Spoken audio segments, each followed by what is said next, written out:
All right, all right. Welcome, everybody. My name is Peter Alessandria, and for the next 90 minutes, I invite you to be bigger than you think you are. If you're new here, welcome. You'll have an opportunity to introduce yourself in just a moment, but we're going to jump right in with our agenda for today. So we're going to start off with some announcements as usual. Then we're going to allow new people to introduce themselves, as well as if anybody has a victory from the last week that they want to share. This would be a great opportunity for you to do that as well. Also, not on this agenda, I'm also going to do a recommended reading tonight. There's a book that I'm reading, or listening to actually, for about the 5th time, so I'm just going to mention that to you guys. Then we're going to have our topic discussion, we're going to have a little break, and then when we come back, we'll do the exercises that were assigned for tonight, as well as have some Q&A, and then we should wrap everything up by 9:30. All right, first announcement is I do have a discount code if you don't have the book, or if you would like an additional copy. Use Workshop 20 when you check out to save 20% off the price on the book. This is for the paperback, and it can be personally signed to you or to whoever you want. So the discount code is Workshop 20. I know I keep saying it's the last 2 weeks. I'll let you know when it's really the last 2 weeks. Also, the audiobook. The audiobook is available for pre-order. I hope to have it, I actually will have it finished by September 1st, but you can pre-order it right now for $9.99. That's almost half off the regular price. Go to bebiggertoday.com/bookstore. And on both the audiobook and the paperback, there's a money-back guarantee. So if you don't love it, just let me know and I'll send you your money back. But you're going to love it.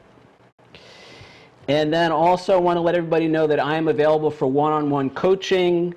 One-on-one, I can come in and consult with your business, talk to your sales team, talk to your management team about being bigger than you think you are as individuals or as an organization. So just reach out to me through my website and we could set that up for you.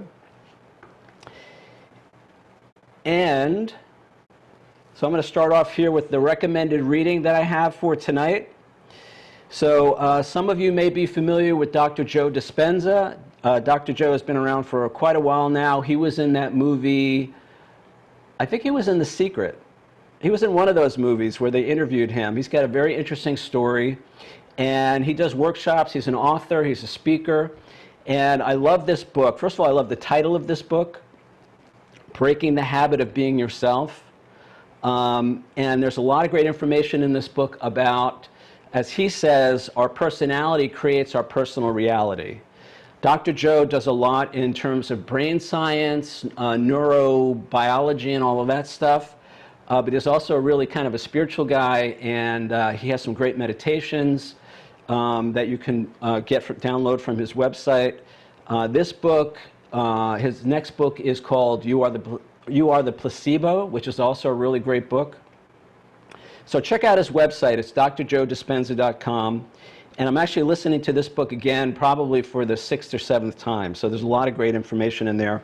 I wanted to share it with you guys, and from time to time I'm going to have recommended reading for you. If you have my book, there's a list of recommended reading at the end of the book as well. All right, so first thing we're going to do tonight is we're going to listen to an excerpt from my book, my audiobook, which is almost done. And then when we come back, we'll talk about the topic for tonight. Simple but not easy. I'm the first to admit that changing how we see ourselves may be simple, but it ain't always easy. I've been at this for years, and many days I still act as if who I think I am is a frightened little kid. Now, it wouldn't be so bad if our unconscious thoughts and beliefs about ourselves were positive. Walking around with a subconscious program of empowering internal messages might completely eliminate the need to read this book. Sadly, however, for many of us, that's not the case. We focus almost entirely on our perceived flaws and shortcomings. We maximize what we think is wrong with us while minimizing what we think is right. The basis of this negative internal self-image is often found in our childhood experiences. In particular, how we were treated as kids, especially by our parents and older siblings, greatly influences who we think we are as adults. If we experienced a lot of negativity, such as scolding, punishment, teasing, shaming, scapegoating, verbal, physical abuse, etc., eventually we internalize it. We can end up seeing ourselves as imperfect, unworthy, and perhaps even unlovable. In addition, the fact that we can't protect ourselves against such negativity impacts our sense of safety and security in the world. This negative self-image can become so deeply ingrained that by the time we reach adulthood, we just accept that that's who we are. Yet because it's so painful for us to think of ourselves in this way, especially as children, we dissociate from those thoughts. We'll talk more about dissociation later, but the end result is we can literally become unconscious of how we see ourselves. Our lives are essentially run by our negative thoughts and beliefs, yet we're almost completely unaware that that's what's happening.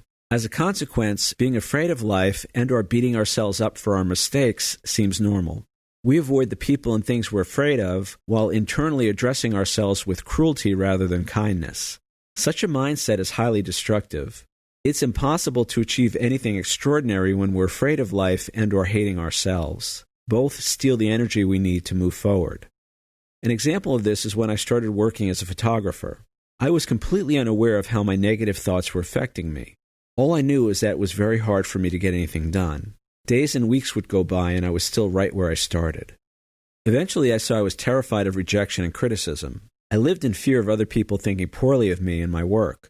I also noticed that I was very hard on myself. My mind was filled with thoughts like, your photos suck, no one's going to hire you, you don't know what you're doing, why bother, nothing is going to come of this, and so on.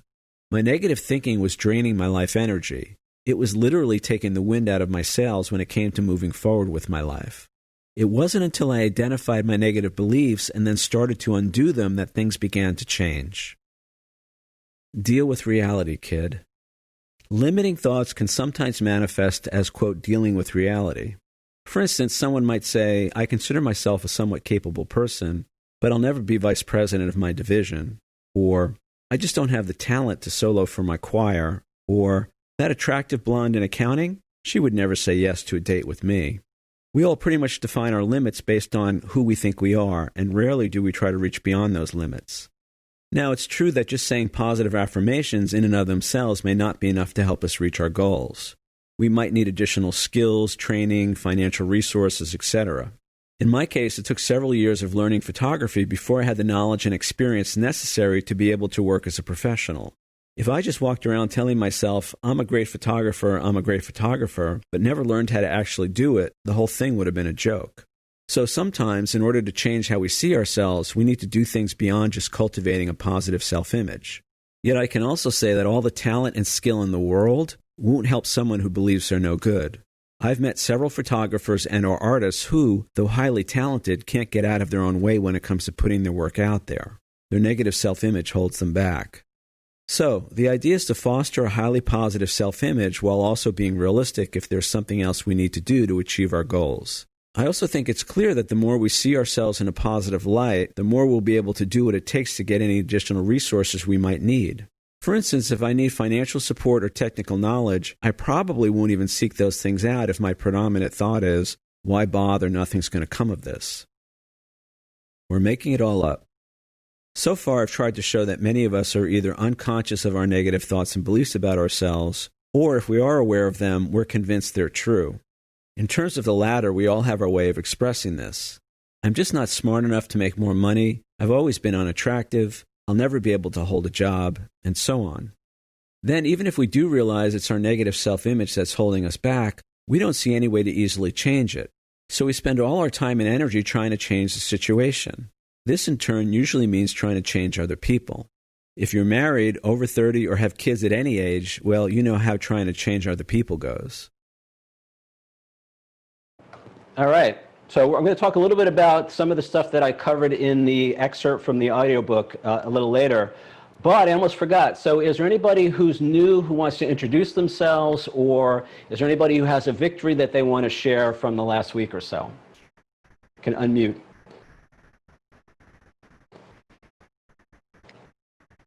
Anybody new want to say hi?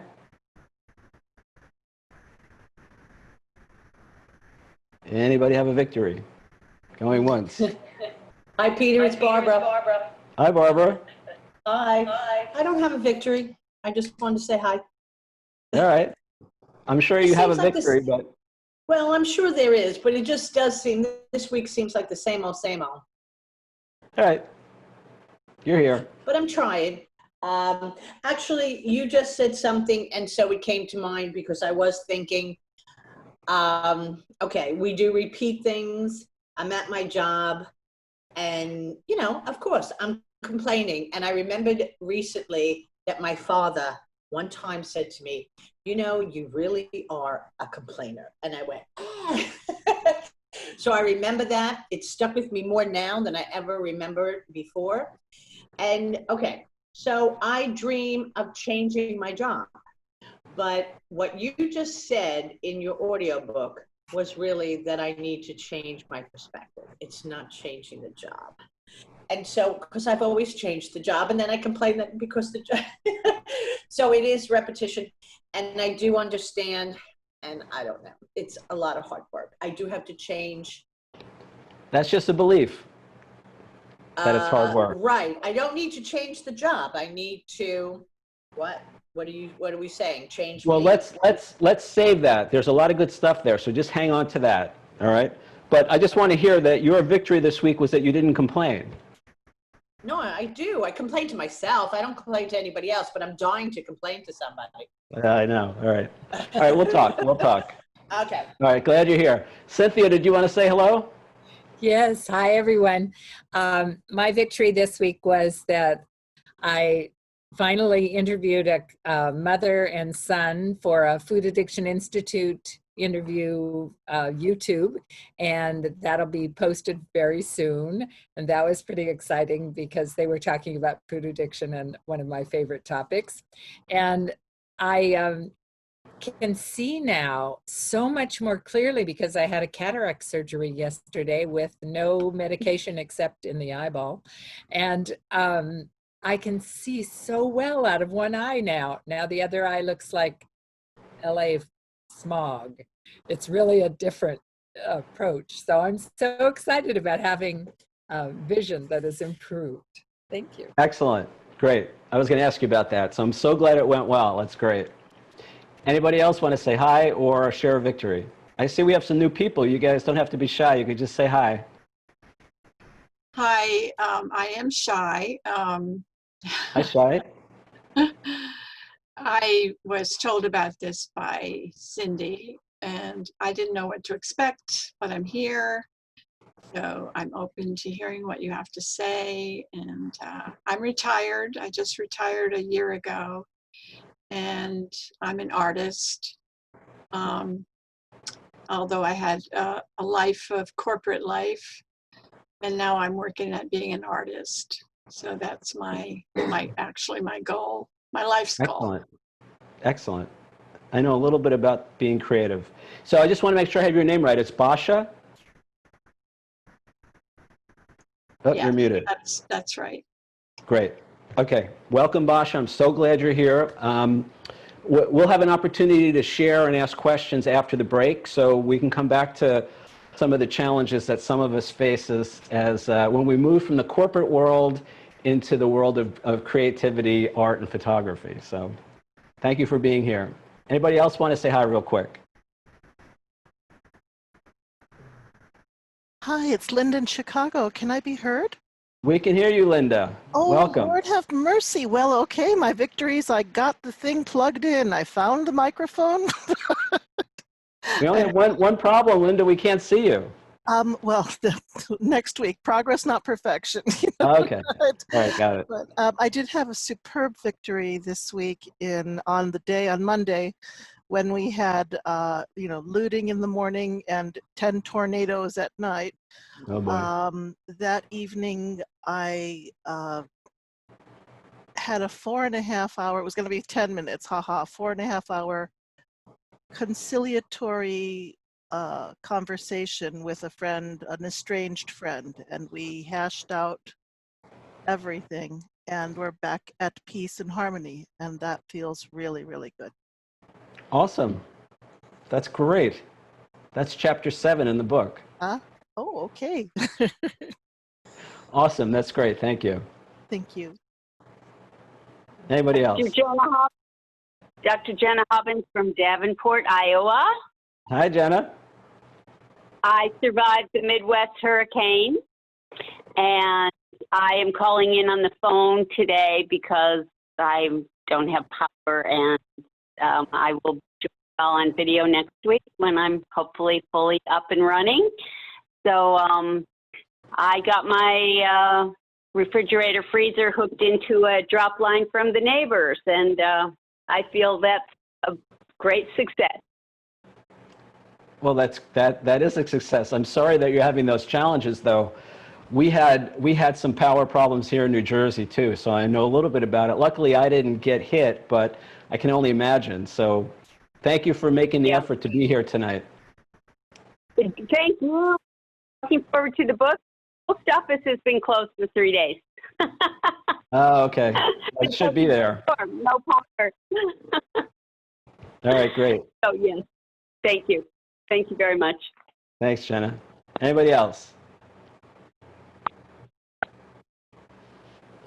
I came up with an acronym. Oh, awesome, Janet. That's great. I want to hear it. Okay. This acronym is for ADHD. Right. And it's adaptable, determined, honorable, and daring. Woohoo! Awesome. So now you're going to put that on your refrigerator or your bathroom mirror or somewhere where you could see it every time you think, oh, I have ADHD. Oh, wait a second. That's a really good thing to have.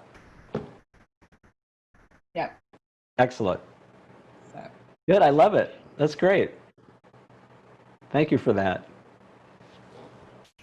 Anybody else? All right. Let us jump in. So this is another cool little diagram that I created for you guys. So I'm a big believer, and if you read Dr. Joe's books, there's so much out there now on the topic of the power of the mind. All right, we are creators, and we create starting with thought. Now, in this realm where we all live, it's thought translated into words and actions. All right, but we are creators. And so the thing that I am stressing in the book, something that I'm working on in my own life, something that I think everybody could benefit from, is the understanding that our experience follows our beliefs. All right, so if you're like me, I had a long history in my life of these negative experiences. And I thought, well, you know, it's just the way it is, or it's just the way I am, or the world is against me, or people suck, or the life sucks, or I had all these reasons why I had negative experiences. But what I'm beginning to understand is that the experience follows my beliefs and my expectations. And, you know, the way it works is my beliefs create my expectations, and my expectations create my experiences. Now, the way the expectations are expressed is through our words and actions. All right, so what I emphasize in the book, what I'm emphasizing here in the workshops is, you know, it's our job to become conscious creators, to become consciously aware of the thoughts that are running through our head all day. Whether we're sitting in the grocery checkout line, whether we're sitting in traffic, whether we're sitting in our living room, all right, our mind is working. And the mind is always working. And the mind generates thoughts, and thoughts accumulate into beliefs, and we take those beliefs as if they're truth. We never question them. We're going to do that tonight. That's what the assignment was for tonight. And what happens is those beliefs then create our expectations. They dictate the words and actions that we express in the world. And then those words and actions are what create our experiences. Now, this is actually really good news. Actually, it's bad news if you're not aware that you're doing this, because it just seems like life is happening to you, to me. But it's actually really good news, because what I've been working on, what I shared last week, we're going to talk a little bit more about this, is as I consciously and deliberately direct my thinking, I create a new set of beliefs. And when I become aware of the old, negative, habitual beliefs that are not serving me, when I become aware of those, and then I consciously and deliberately do my best to change those thoughts and those beliefs into something more positive, into something that's going to serve me, that's going to move me forward, then guess what? My experience changes. So I have so many examples of this, but one that came to mind today, again, if you have the book, in chapter 7, I have a whole section in there. Now, chapter 7 is about forgiveness. I don't have my book on my desk. I have to get it during the break. And in chapter 7, I talk about my experiences with neighbors. And for like the last 20, 25 years, I've had challenges with neighbors. Now, it's in 3 different states, in 3 or 4 different living situations, like 6 different sets of neighbors. But the problems were always the same. Things like loud noise, like blocking my parking space, cooking smelly food, stuff like that. And for the longest time, I directed my attention to those problems, and I became focused on those problems. And guess what? I created a whole story around how life isn't fair, how I'm a victim. I had built up these expectations that whenever they were home, I was not going to be able to get a good night's sleep. I was going to be interrupted while I was working. They were going to block my parking space. I had this whole thing going. And guess what? My experiences followed my beliefs, okay? It was like my expectations dictated. Now, how do I know that's true? How do I know it just wasn't my neighbors who were the problem or whatever? So what happened was maybe a year and a half ago, I decided that every time a thought came into my head about how other people, especially my neighbors, were ruining my life, I was going to stop thinking that thought and I was going to replace it with a different thought. And I was going to begin to consciously and deliberately direct my thinking. And when I began to change my beliefs and began to consciously and deliberately become intentional in what I was thinking and what I was giving my attention to. All right, so there's something, we're going to talk about this when we get to chapter 5 or 6. In terms of the metaphysical, attention equals intention. So whatever I'm giving my mental attention to, whatever I'm giving my focus to, is what's manifesting in my life. Now, how do I know I'm not crazy? How do I know I'm not making all this up? Well, I have to say, in the last year and a half, especially in the last year, I have not heard my neighbors once. There has been nobody blocking my parking space. I haven't even smelled any cooking. I mean, it's everything that was ruining my life. Suddenly, it's like, and the same people are living in the same space. Nothing has changed in our configuration. So the only thing that's changed is how I see myself, who I think I am, and where I focus my mental attention. What I focus my mental attention on. All right? So our beliefs create our expectations, and our expectations create our experiences. All right? So here's the good news. We're in control. Here's the bad news. We're in control, and if we don't know it, it can get pretty gnarly, And then the other part of the equation is what I talk about in chapter 2, which is taking responsibility. All right? It was my epiphany when I realized, if I want my life to change, I've got to start taking responsibility for everything I'm thinking, feeling, saying, and doing. All right? We'll talk more about that later. All right, now, in terms of what we've been discussing, so I think we're going to finish up chapter 1 tonight. Chapter 1, if you don't have the book, chapter 1 is entitled, Who Do You Think You Are? And a basic premise of the book that comes out of this chapter is that whoever we think we are is exactly who we're going to end up being in life. So, Basha, if I don't think I'm talented, or if I don't think I have any creative ability, or if I'm afraid of criticism, guess what's going to manifest in my life? All right, so life is always a match to who we think we are. And who we think we are is demonstrated by our thoughts, feelings, words, and actions. Now, I may have mentioned this last time or a couple weeks ago. It's really important to recognize that we start with thoughts and beliefs, and our thoughts lead to our feelings lead to our words and actions, and our words and actions lead to the outcomes that we experience in life. So if I start with crappy thoughts, I'm going to have crappy feelings. If I have crappy feelings, I'm going to speak crappy words and take crappy actions.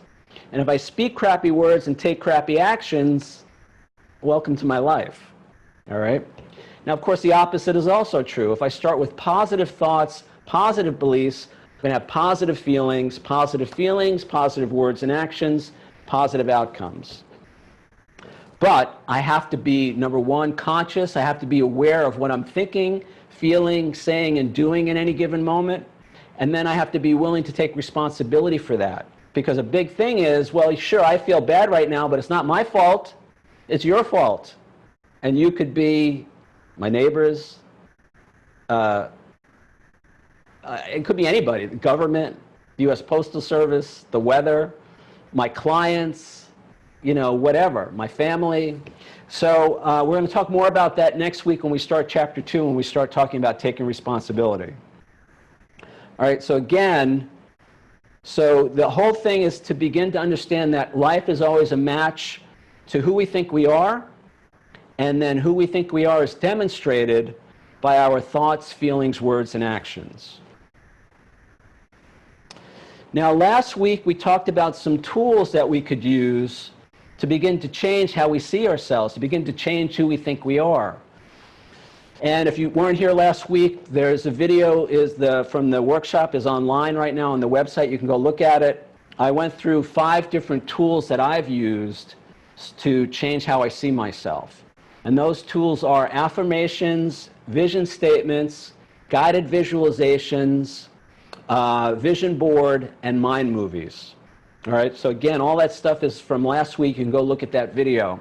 But what I wanted to mention tonight, and there's a very specific reason I'm bringing this up now, there's 2 things to be aware of for all of them, for affirmations, vision statements, all that stuff. We talked about the fact that our affirmations should be believable, all right, and all of that. They should be in the first person, they should be present tense. But what I wanted to bring to your awareness is, especially with affirmations or the vision statement, the first thing to be aware of is it's the thought behind the thought that we want to be conscious of, that we want to be aware of. So if I have a goal, if I have an affirmation, if I have a vision that I earn $1 million next year, for instance, I want to be conscious of what's behind that affirmation, what's behind that goal. And if what's behind that is negative, if it's scarcity, I don't have enough money, so I better start saying affirmations so I'll get more money. If there's any negative emotional charge behind that affirmation, guess what? It ain't going to work. All right?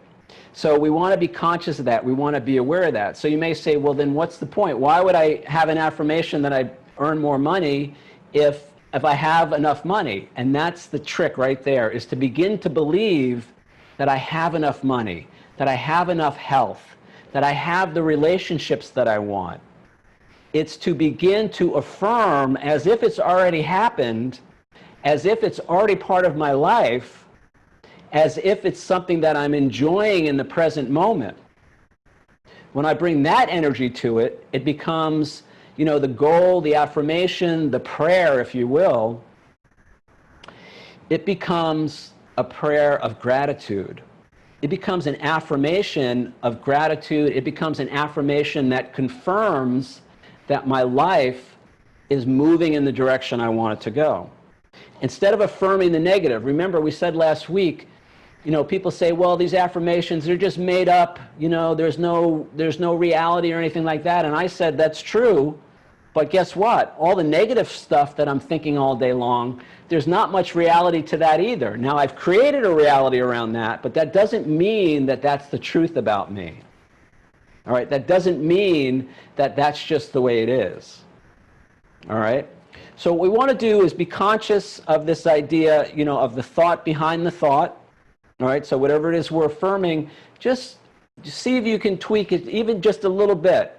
All right, so if you want more health, or if you want better relationships, it's not because my relationships suck It's not because I'm in so much pain that I have to beg the universe to heal my body.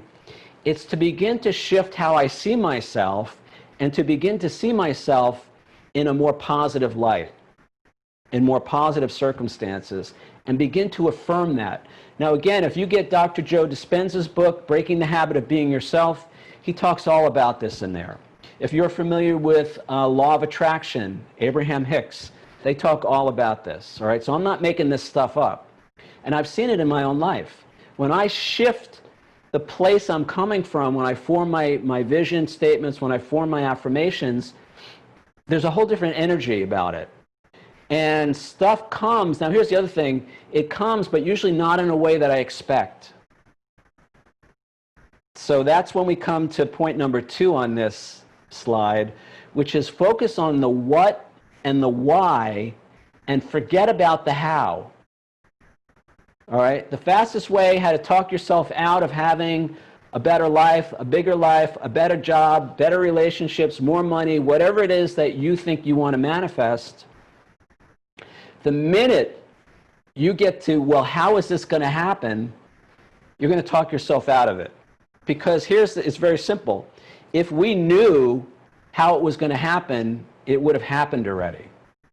So this is a given, all right? We don't know how it's going to happen. So don't even think about it. Create the positive energy by thinking about what you want and why you want it. All right, and this doesn't have to be a selfish thing. It could be, my children. I want my son, my daughter, my grandchildren, to have a better home experience, better relationships, do better in school, do better at work, whatever it is. But what we want to do is focus on what we want and why we want it. Now, the why can be pretty obvious. It'll feel really good if I don't have pain in my body. It'll feel really good to have a great relationship, romantic, work relationship, a new job, whatever it is. So focus on what you want, why you want it, and forget about how it's going to happen. All right? Now, so if you were here last week, you may remember that I did a vision board, and one of the things I mentioned was that Jim Carrey, who's on the right side of the image that you're looking at, he tells the story of how when he was just starting out, he was nobody. This was in the early 1990s. He moved from wherever he lived to Los Angeles because he wanted to be a comedian, he wanted to be an actor, but he was nobody. He was just another actor in Los Angeles. And what he did was for 4 years, he visualized himself as a successful comedian, as a successful actor. I told you guys last week that he wrote a check that he carried around. He wrote himself a check for $10 million for services rendered in a feature film. And every day for 4 years, he pulled that check out of his wallet and he visualized, he imagined, he used the power of his mind to see himself living that life.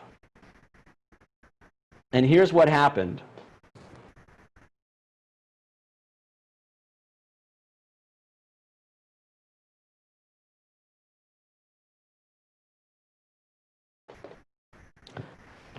All right, so there you have it, all right? And this guy makes, at least $20 million a movie, and he probably works on a particular film. He may work 10, 15 weeks, so you do the math. And now listen, now here's the thing. He's worked really hard on his craft. He studied acting, he studied comedy, he is a genius in terms of his ability and his talent and all of that. But, and this is what I really want to say, that's only part of the equation. Because there are lots and lots and lots and lots and lots and lots of talented people who can't get out of their own way when it comes to building a career, showing their work, doing it professionally, even having fun when they do it, because they have a negative self-image. They see themselves in a way that says, well, they don't even see their own talent a lot of times. Or they just say, well, it's not going to work out for me, or why bother, nothing's going to come from this, or whatever. They talk themselves out of greatness. They have the talent, they have the ability, and they still can't get out of their own way. Now, for somebody like me, I was not born with that kind of talent, but I worked really, really hard to learn how to do photography commercially as an art form. And then I worked really, really hard to get it out there where people could see it. And a lot of you know my story is I went from somebody who never won an award for anything in my entire life to someone who has won more than 70 awards for my photography in the last 5 years, somebody who sold prints. I've had photos published in newspapers and magazines. And so, but it wasn't enough to have the talent. I had to see myself differently. I had to be nicer to myself. I had to go from being my own worst enemy to my own best friend. We talked about all this in the last few workshops. So if this is your first time here tonight, go watch those videos. So, but the point is, Jim Carrey, and I'm telling you right now, probably hundreds of thousands, maybe millions of other people are using the power of their mind, the power of visualization, the power of their imagination to create a new life for themselves. And the biggest hurdle for most of us, myself included, and I'm just starting with this stuff, I have big plans for my life. I got big plans for this book, I got big plans, but I'm still coming up the thought that says, well, maybe it's not going to work out, or maybe you shouldn't put it out there because what if people don't like it, or what if you get rejected, or what if somebody writes a better book, or maybe I'm too old, or maybe I'm not old enough. I have all these thoughts that are talking me out of being bigger than I think I am. So it's possible, but I have to believe it's possible, and then I have to consciously and deliberately think thoughts that are going to move me forward rather than hold me back. All right, so we're going to take our break now. When we come back from the break, we're going to look at the exercise for tonight, and you guys will have a chance to answer the. Oh, let's look at the exercise real quick,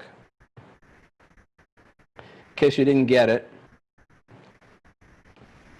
So this was the assignment. Identify 3 negative thoughts or beliefs where you say, that's just the way I am, that's just the way it is, I'll never change, etc. Can't teach an old dog new tricks. You guys know all those beliefs. And then we want to question those beliefs. And what I had to do, when I was starting out with this, was every time I became aware of that negative self-talk, I had to stop and say, is that really true? Do I know that I'm not good enough? Do I know that's just the way it is? It's so important to begin when we think something is true, if it's not serving us, if it's holding us back, if it's a limitation, we really want to question that. We really want to identify that and begin to question it. All right, and we want to reframe the negative to the positive. Now again, as I said last week, most of us are not going to walk out of the house and fly to the moon. All right, but within reason, most of us are a lot more capable, we're a lot more lovable, we have a lot more to offer the world than we know, because we talk ourselves out of that. All right, so we don't have to fly to the moon, but you know what? It may just be about getting that better job, or selling my art, or having that relationship, or whatever it is. All right, but if you don't believe it, you can't achieve it. All right, so the work, and Barbara was right, there is some work involved in all this. But the good news is the work is all happening here, okay? And, you can do it, I do it at night. When I wake up in the middle of the night, instead of thinking about my problems now, what I do is I start saying affirmations. All right, I use my affirmations. This is what I do now. I started doing this a couple months ago. When I wake up in the middle of the night, I go through the alphabet, and I do I am affirmations. So A, I am adorable. I am I am I achieve things. You know, I go through A, then I go to B. I am beautiful. I am bold. I am, you know, you just go B, and then C. I am competent. I am caring. I am capable. That's what I do in the middle of the night now. Instead of, oh my God, how am I going to pay my rent next month? Or, you know, that client is such a pain in the ass, or, you know, whatever. So we have a choice. And whatever we focus on, remember, attention equals intention. So whatever I give my attention to, guess what? I'm going to manifest that. I'm going to create that in my life. All right, so let's take our break. All right, we're back. For anybody who's new, okay, that's our song. It's called Love My Life by Robbie Williams. I'm going to play it again at the end. And if you notice, it's got some great lyrics. So one of the things that I do to change my idea about myself, to see myself differently, to begin to consciously and deliberately create a new me, is I sing those lyrics out loud to the song. Actually twice every morning. So again, I'm going to play it again at the end, and you could pick it up on iTunes, or I got mine on Amazon. It's called Love My Life by Robbie Williams. All right, so let's get into the exercise for tonight. Again, so anybody want to speak up about the exercise, the assignment? I'm unpinning my video. Okay. Anybody? We could just do one. Identify one belief that you have where you say, well, that's just the way I am. I'll never change. You know, that's just the way it is. That's just the way people are. That's just the way the world is. Just give me one. I'm not enough. Okay. And is that just the way you are? Yes. And there's nothing you can do about it? Nothing. All right. Now, Cynthia, I don't know if you could see yourself, but you look very sad when you say that. So guess what, guys? That's a clue. Okay, when we have a thought, remember, thoughts lead to feelings, feelings lead to words and actions lead to outcomes. So sometimes we're not aware of the thought. They're so habitual, it's so conditioned, it's so much a part of who we think we are that we're not even aware of the negative thought. But here's the key, here's the clue. How do you feel? What is your emotional state? All right, and Cynthia, that was perfect, okay? You had this sad, lonely, horrible look on your face. So we want to start paying attention to our thinking, but remember, some of this stuff is so habitual, it's so deeply ingrained that it just goes by. We don't even notice the thought. And a lot of times it's not really even a conscious thought, it's more like a perception. We see something, we see somebody, and they remind us of our father, of a teacher, of somebody, and we just have a reaction. So there's some mental activity, a thought or a perception that leads to a feeling, and then the feeling leads to our words and actions. So a lot of times we're not aware until we get into the feeling state. So pay attention to your feelings. Notice what you're feeling, not as another way to beat yourself up, not as another way to make yourself wrong, not as another way to judge yourself for not being good enough. Oh, I have bad feelings, so I must be a bad person. No. Purely as information. Purely as, oh, wait a second. So I have something to pay attention to here. This is a clue that there's something off in my mental state because my thoughts lead to my feelings. So, Cynthia, let's work backwards. So one of the things I mentioned in chapter 1 or chapter 2 in the book a technique that we can use is to work backwards. So think about a situation where that thought came up, where I'm not good enough. And then we're going to work backwards from there. Okay, what were my thoughts and my perceptions?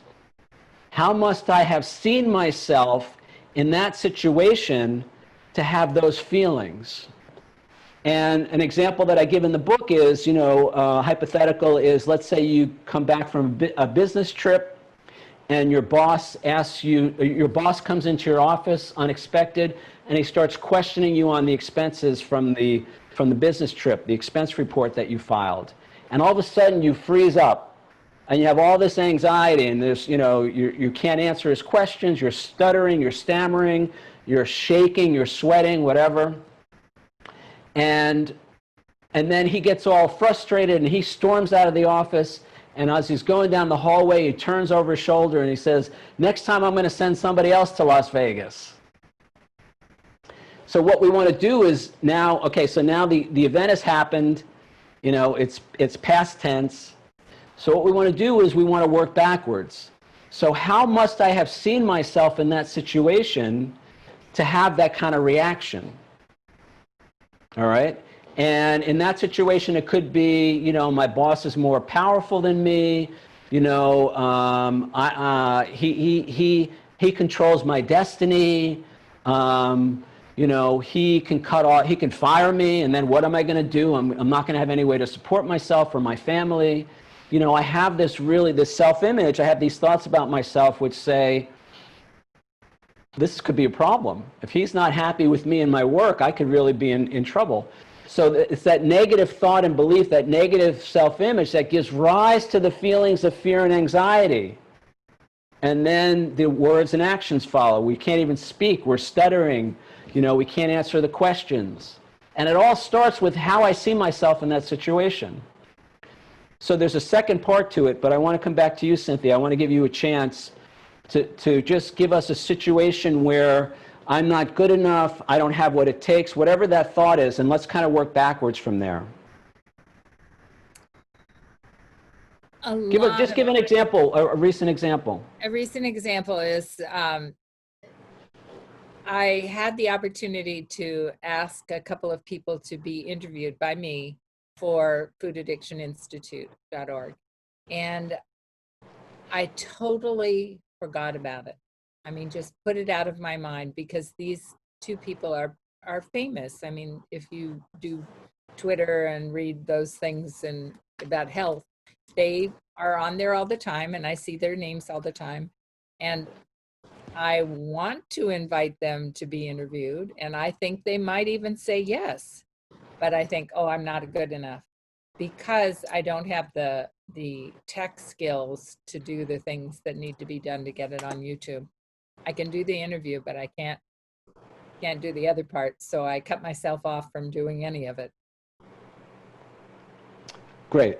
Okay, so now let me ask you a question. Is this a new thought? Is this a new experience for you, or have you had this before? All my life. So in that situation, sorry, go ahead. Since I was really little. So again, this is why in the audiobook excerpt that I played earlier from my book, I talk about the impact that our childhood experiences have on us. And we don't have, as a 5-year-old or a 10-year-old or a 4-year-old, we don't have the capacity to navigate those relationships with the adults who they themselves may have issues. Now again, I didn't play it in the audiobook that you read, that you heard before. I do say, this is not about blaming our parents. It's not about making our parents wrong. They all did the best job that they could. Parenting is the toughest job on the planet. I totally get all of that. And those relationships have an effect on us. And so we learn things either directly or indirectly by inference, and usually with the mind of a 5-year-old, that all of a sudden, and kids are egocentric, so kids make everything about them. Children don't, and actually most adults make everything about them, because we don't know that what another person says or does is about them. It's not about us. So we come to conclusions. And a conclusion, it sounds like, Cynthia, you came to a conclusion about yourself. Conclusion that I came to about myself based on my interactions with the people in my life when I was a kid was, there's something about me that's not okay. They're always upset at me, they're yelling at me, they're telling me all the things I'm doing wrong, and I seem to have a negative impact on them, and it must be my fault.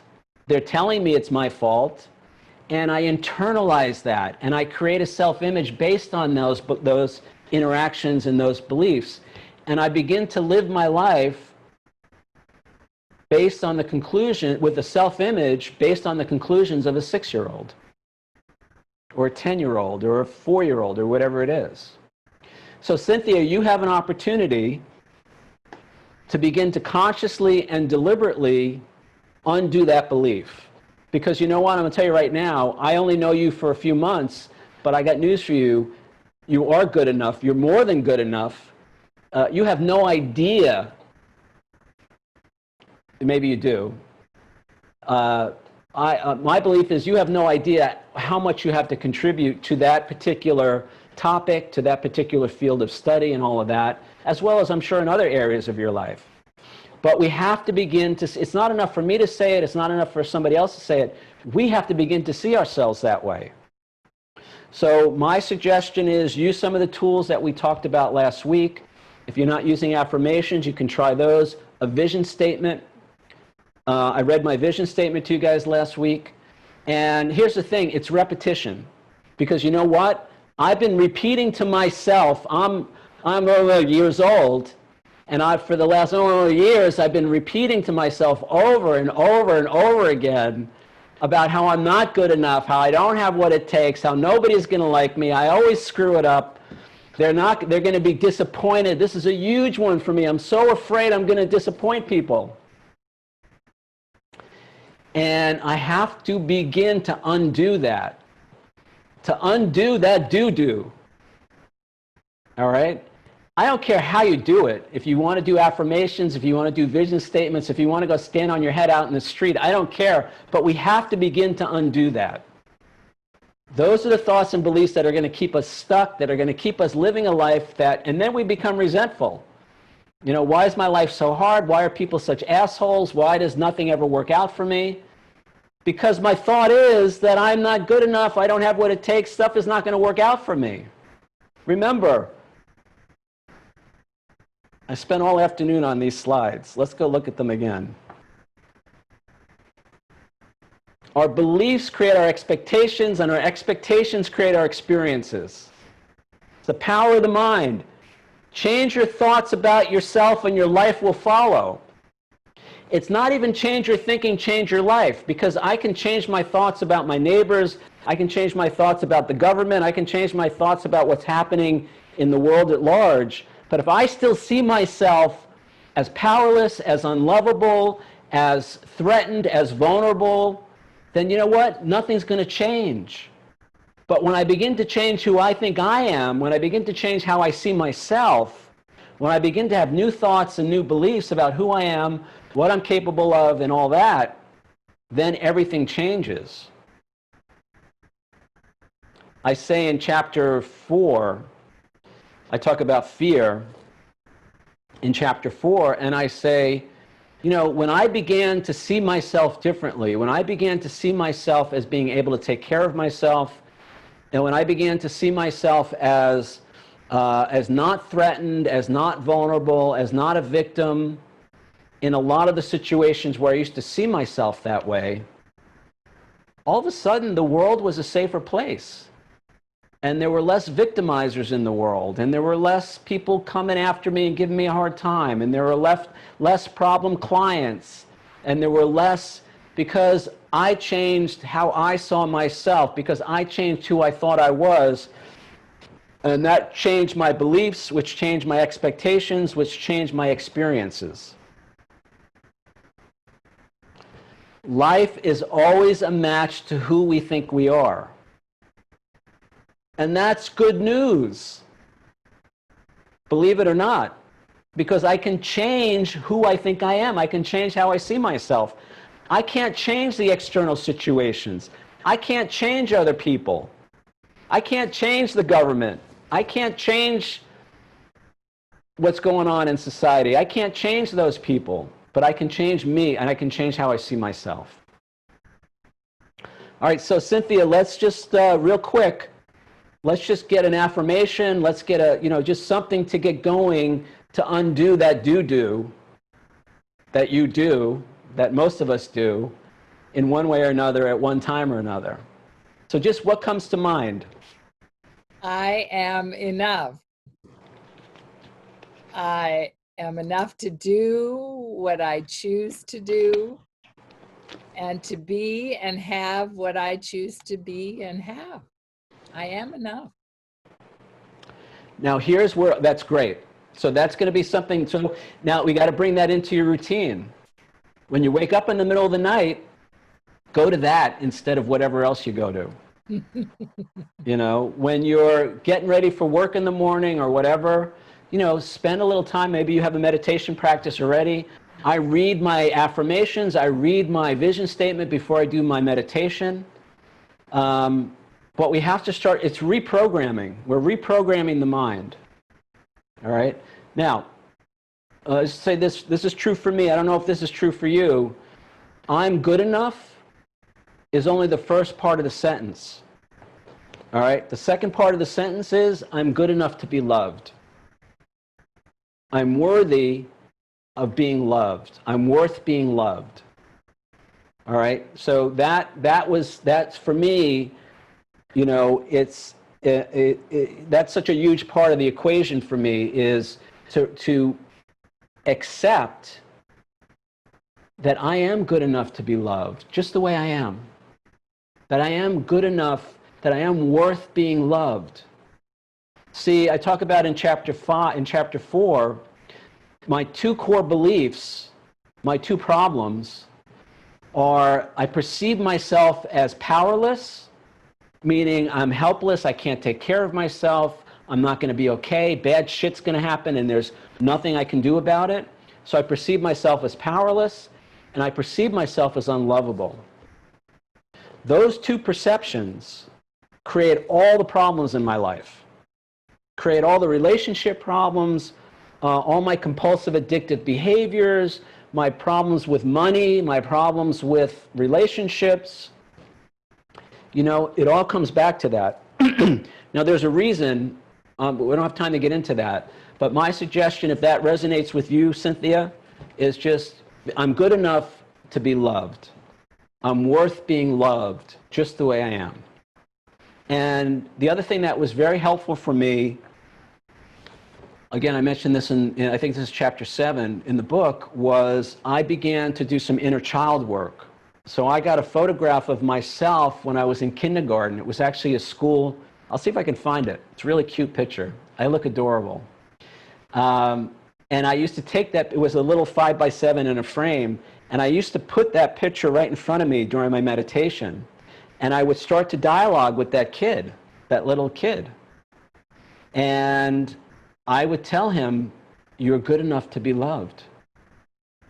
You're worth being loved just the way you are. All that stuff that they said when you were little wasn't about you. It had nothing to do with you. It's not who you are. It's not the truth about you. So again, if that resonates with any of you guys, that inner child work is great. Getting a photograph of yourself when you were a little kid and beginning to build a relationship. Because what I found was that kid didn't trust me because I wasn't looking out for him. I wasn't taking care of him. And not only that, I was blaming him. All my emotional stuff and I blamed him. So I had to build a relationship. But I got to tell him, that I love you just the way you are. You're worth being loved just the way you are. You're adorable. I don't know what they were thinking, but whatever they told you had nothing to do with you. It wasn't about you.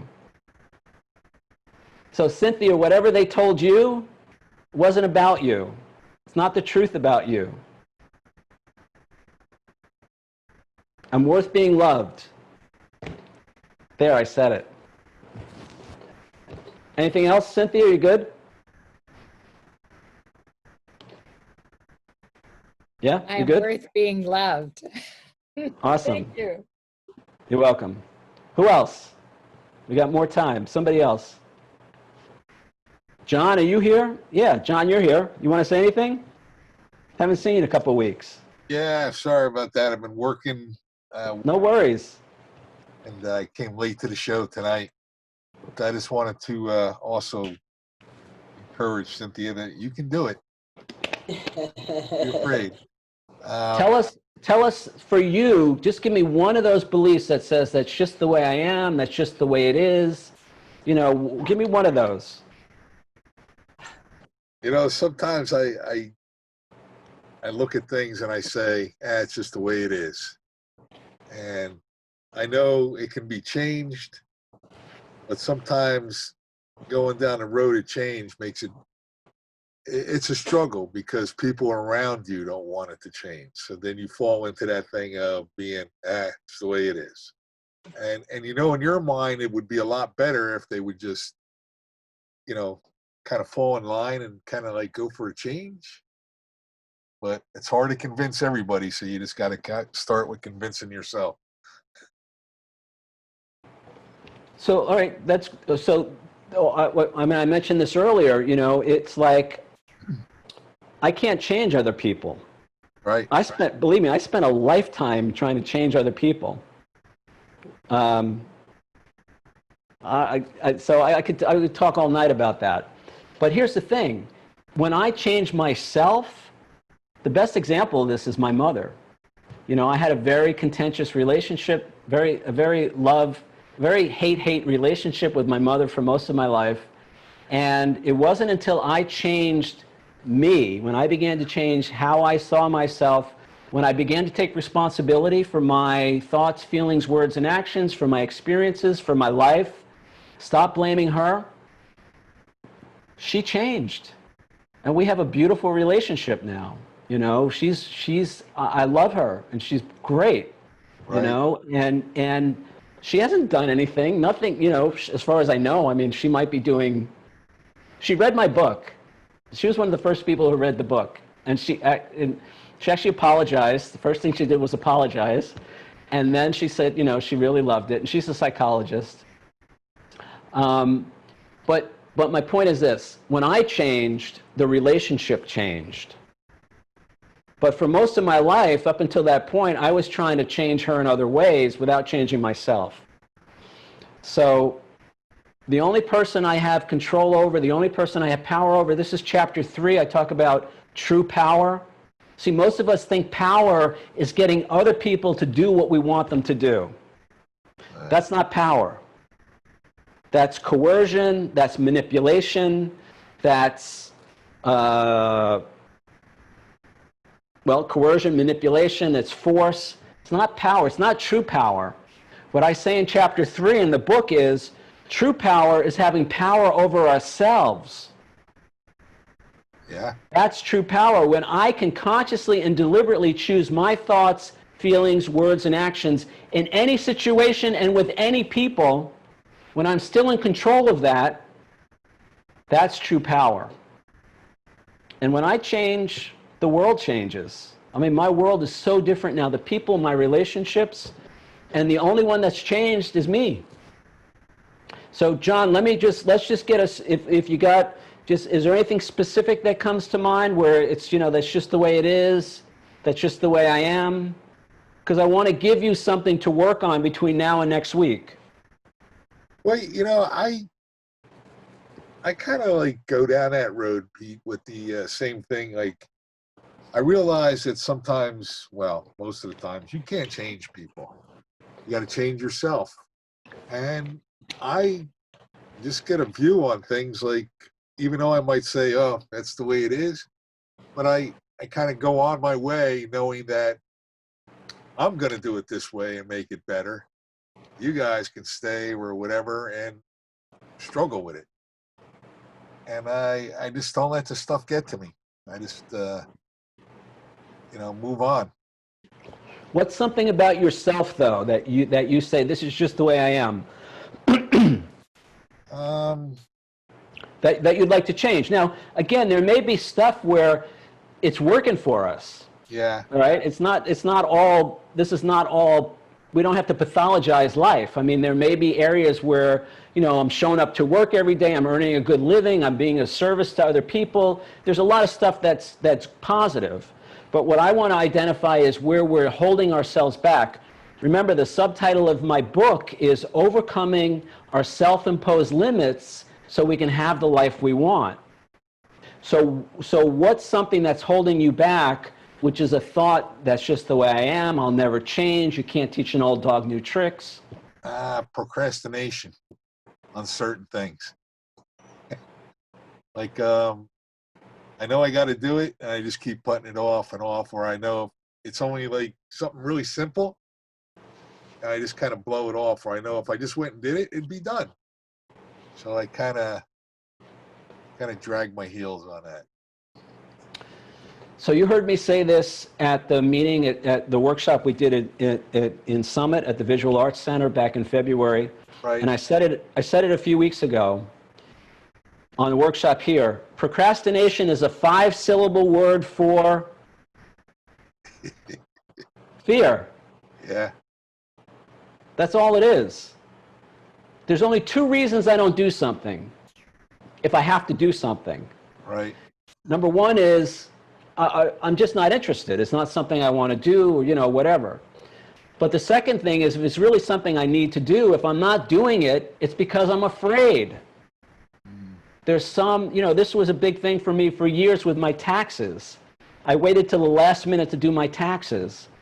And it wasn't even because I was afraid I owed money. It was because I was afraid I was going to do something wrong. I was going to mess it up. And then I was going to be audited, and I was not going to be able to explain myself, or I was going to be penalized. I was going to be punished. Welcome to my childhood. I love you, Mom. I was going to be punished because I didn't know because I made a mistake. I was going to be punished because I did something wrong, but I didn't know any better. Right.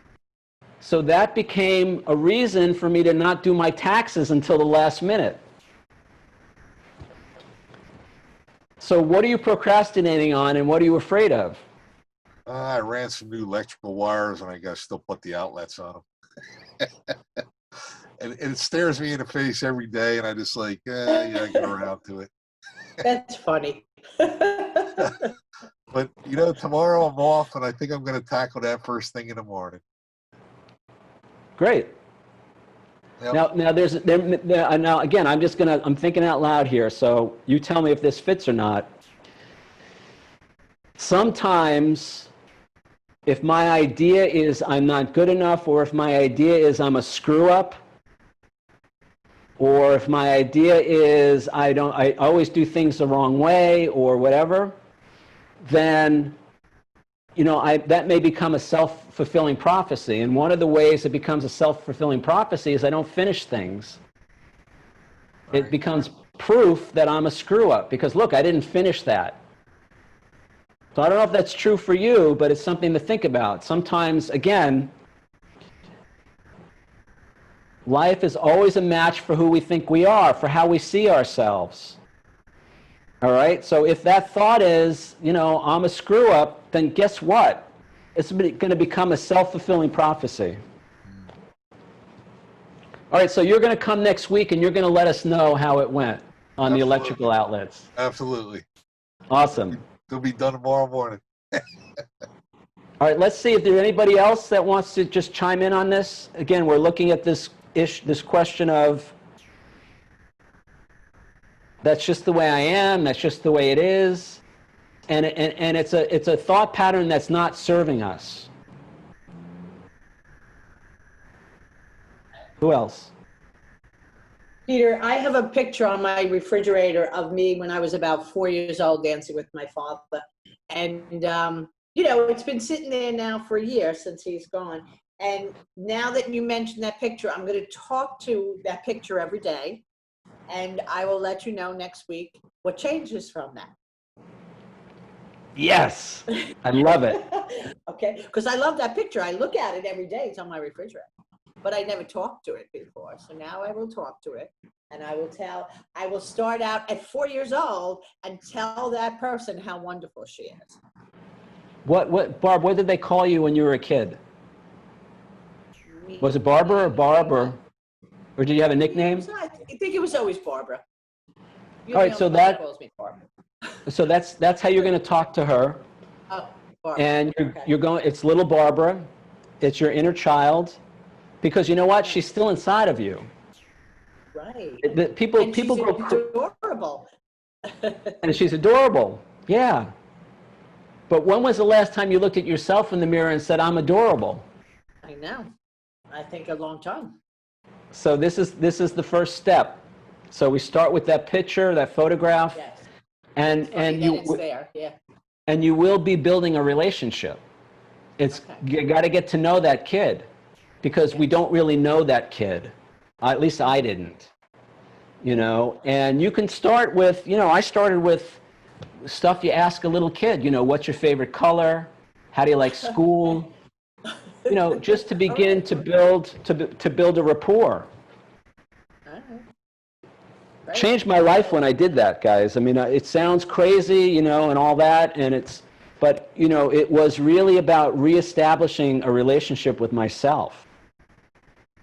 And if you want a couple of books, John Bradshaw, he used to be on PBS all the time. He wrote a book called Homecoming. John Bradshaw, Homecoming. And Healing the Shame That Binds You. So those are two really good books if you want to get started on inner child work. All right, who else? We got a couple more minutes. Pasha, you want to say anything? You doing good? Can you tell me how you would create a vision statement? All right. I'm going to send you the link to the video from last week's workshop, because I covered all of that. Basically, the vision statement could anywhere be from 2 paragraphs to 2 pages. And basically, what you want to do is create your ideal life. You want to get on paper the life.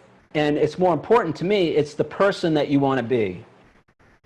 And again, it has to be believable. It's not, I'm 50 years younger and I'm living in Paris and, I have $5 million in the bank, or, whatever. It's not, it has to be somewhat believable, but it has to also be something that's moving you forward, that's an idealized, positive vision for yourself that you can begin, like Jim Carrey.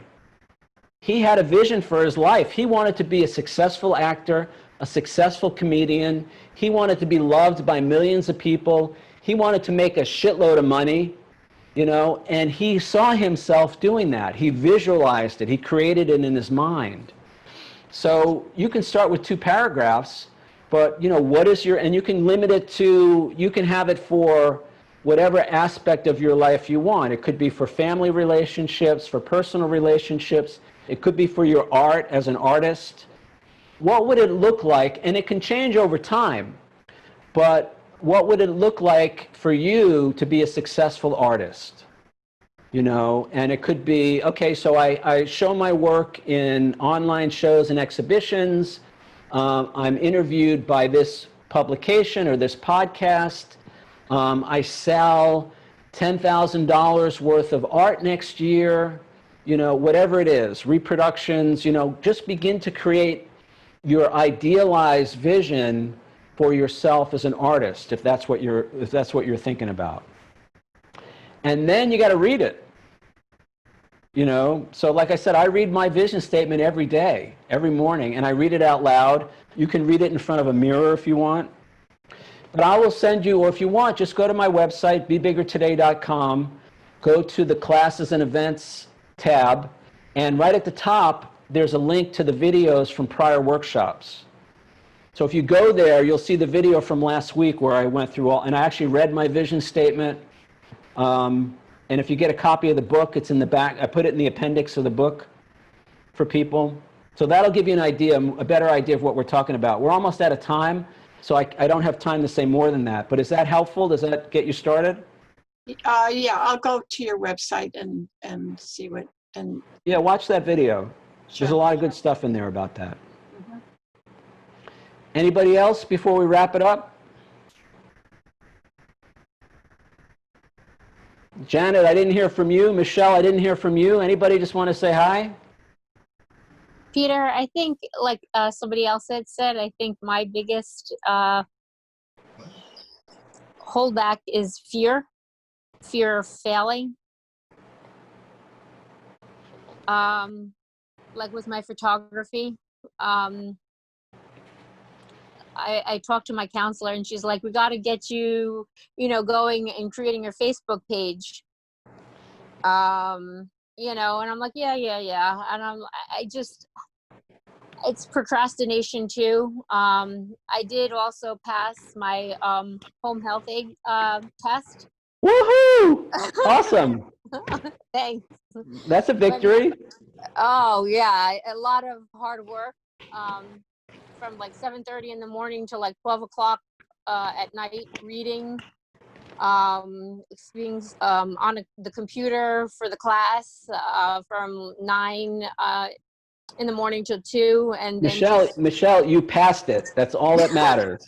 But now it's the next step. It's getting to like myself out there. It's incorporating it into my busy life with my family and my 3 kids and their crazy life, and it's listening to the people around me, like I think somebody else had said, and like saying, no, that can't be done. Whether it's because of time or schedule, I had helped somebody in the past, and that's what I think got me into doing the home health aid and getting certified, because I was with a gentleman and his family, more like as with a companion, for 3 years. And I pushed myself and I didn't listen to like that. I had my mom really help out a lot, with the babysitting throughout the day and, helping with the homework. And then when I came back home, I'd help, pick up with all that stuff. But it's hard because she's older too, so, and now she's like, I hope you're not going to look for another job. And she's like, I'm not going to take care of your kids. So, it's trying to get it all together. All right, well, listen, the first step was taking the test, and you did that and you passed it. Right? So let's and it's going to be one step at a time. It's when I believe that things are possible for me that solutions come that I wasn't even thinking about. But as long as I'm saying this is never going to happen, I can't do it, it's not going to work out, guess what? It never happens, it doesn't work out. Because I'm just sitting here. Well, here's the thing, you got to stay out of that. Remember what I said, we want to stay out of the how. All right, forget about how it's going to happen, focus on what and why. Now let's just go back real quick to the photography. All right, setting up a Facebook page, you said procrastination. I said procrastination is a 5-syllable word for fear. Okay. It's fear. It's funny because, somebody passed something on to me. I take a lot of pictures on my iPhone, and the stuff I post on like Facebook is all from my iPhone because I'd have to go back and teach myself or go to a class to learn on an actual camera. And right now I don't know if it's excuses or what, but I haven't done that. So I'm part of an iPhone photography club, and I put out a picture I took, was it last weekend, of a dragonfly, and I got like over 350 likes on it. Boom. That's awesome. That's more likes than I got. I posted a butterfly picture that I thought was beautiful on Facebook. I only got 150 likes. But then so you're doing great. But then I think to myself, Peter, I'm like, but why didn't I get that much on my Facebook page. Again, maybe people are just so sick of me posting, or maybe that's not what they're really into. And maybe these people are more into photography and that's why they liked it. But what did I tell you last week or 2 weeks ago? I told you some people are going to love your photography. Some people are not going to love your photography. Most people are not going to carry their way. Right? Yeah. So you may as well just do it for you. I mean, that's what I had to learn. Some people love my work. I got news for you. Some people think I'm a hack. And they don't hesitate to tell me. And most people don't really carry their way. They're so busy with their own lives. So there's so much freedom in that, because now, I don't have to worry about pleasing them. I don't have to, the people that like my stuff, I don't have to worry about pleasing them. The people who don't like my stuff, I don't have to try to convince them that it's good. And everybody else in the middle, so there's so much freedom. So I can just do my art for me. I don't have to do it for anybody else. And it took me like 3 years to start posting my photos on Facebook, because I was so afraid of criticism. I was so afraid of rejection. And it was all in my head. Yeah. You get, like you hear a lot, you repeat a lot of stuff. Yeah. I repeat a lot of stuff, or you repeat a lot of stuff? Me, in my head. That's Great. Great. So now you're already doing part of the affirmation. You're already repeating. You just got to change what you're repeating. Yeah, make it more positive. Just start repeating something positive. Yeah. Jim Carrey was a nobody. Nobody knew his ass. He was just another hack, another comedian, another wannabe comedian, another wannabe actor. But he made a decision. He decided, this is who I am. And he saw himself that way. And the guy makes $20 million of film, probably more than that. All right, Janet, you want to say anything? Thank you, Michelle. Thanks. No, I'm good, but thanks, Peter. All right. Anybody else? Did I miss anybody? Linda? Who else is still here? Lynn? Jenna? Helena? Anybody? Before we go. Hi, Jenna Peter. from Iowa. So much, Peter. I always benefit from your offerings, your wisdom. So thank you. Thank you. Thanks for being here. Helena, did I hear you? Yeah, hi Peter. I'm sorry I was late. The different time zone. Anyway, thank you. I just really love your workshop. It's really good. Always good to hear you. It's very positive. It's really, yeah, it's really positive. I especially like that when you said about, rebuilding your relationship with your inner child by having, picture of your childhood, like childhood photo. I just talked about it yesterday with someone. Rebuilding your relationship with your inner child, and you're just, you just talked about that today. I'll go watch your last 2 weeks video again. Thank you for doing this. You're welcome. Thank you for being here. Stay healthy. I know Bye. Helena is in Seoul, Korea. She's 12 hours ahead or something. No, 16 hours ahead. No, 13, 16. 13, 13. 13. I'm sorry. I'm 13. I'm always confused with LA. LA is 16. You're 13. All right, awesome. Anybody else? I'm gonna play the song, and then we'll come back and say so long.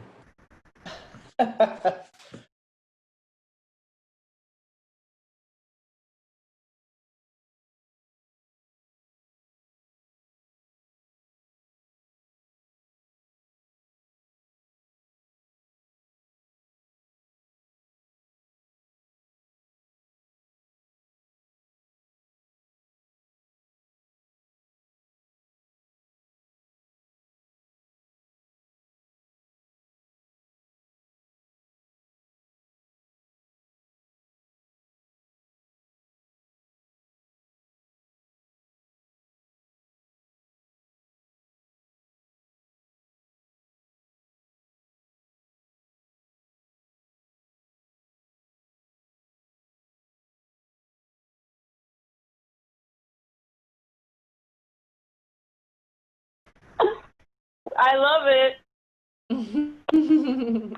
All right, it's a great song. So anybody want to say Yeah, anything? I find myself humming it and singing it now throughout the day. It's great fun. telling you, I'm gonna get the rights to that song, and one day I'm gonna be in a huge stadium with like 15,000 people, and we're all gonna be singing it at the top of our lungs. Oh, my whole body just got chills. I love it. I'll be there. You know that, Peter. Jenna Right. from Iowa. I'll All right. be there too. You should have Do called the it. singer, Peter. We don't know how, but we will. Have no idea how it's gonna happen, but I know it's gonna happen. Contact the Yeah. singer. It might be virtual. You know, it might be, I don't know when the All stadium right. is open again, but. All right, It anybody will. else? Okay, good night, Peter. Gonna say goodnight. Good night. Good night, Good night, John. everybody. John. Good night, everyone. Good night, Peter. Thanks so Good much. night, It's Linda. everyone. All right, guys, have a great week. See you next week. Have a good Good one. than you think Bye. you are. Today and every day. Okay, that's good.